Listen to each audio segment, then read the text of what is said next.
Dobrodošli v Šarm Lijan, kada što vi nudimo ekskluzivni masaži za vaše dobro zdravlje. I jedna od najpoznatijih masaži koju što nudimo je hidžamata ili cupping terapijata. Imamo 3 vida, to je običan masažan cupping, masažna hidžama, potom sluh, kada što čašките се поставуваат на одредени точки и се оставаат да делуваат, и мокар капинг или мокра хиджама, каде што при процесот се прават мали засеци каде што се поставуваат чашките и се вади крв. Това е нещо слично на тоа што се правило? Да, тоа е нешто слично како што во минатото се правило со пијавици. И повеќе би сакала да ви објаснам околу тоа. Значи, тој процес се прави посебно за да се извадат сите отпадни материи кои што се во крвта, кои што се насобрани во ткивата заради слаба циркулација или нефлексибилност на тие одредени ткива и делови.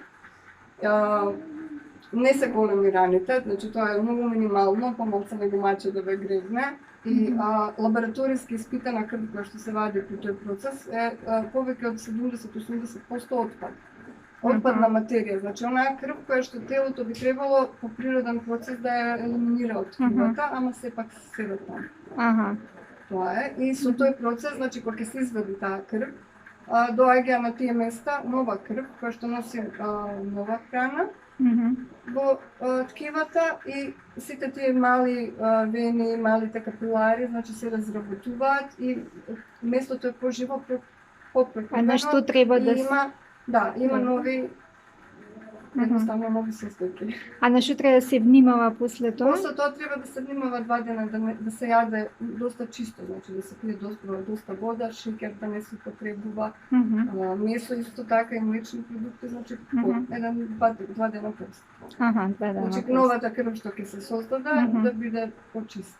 И кој доаѓа да го прави тоа обично, за која цел? Млади доаѓаат, бидејќи тоа го прават доста популарните луѓе. Као популарни спортисти, луѓе кои што се звезди, да речеме. И доаѓаат луѓе исто и од исламската вероисповед, ама доаѓаат сите, буквално сум имале туристи кои што се любопитни.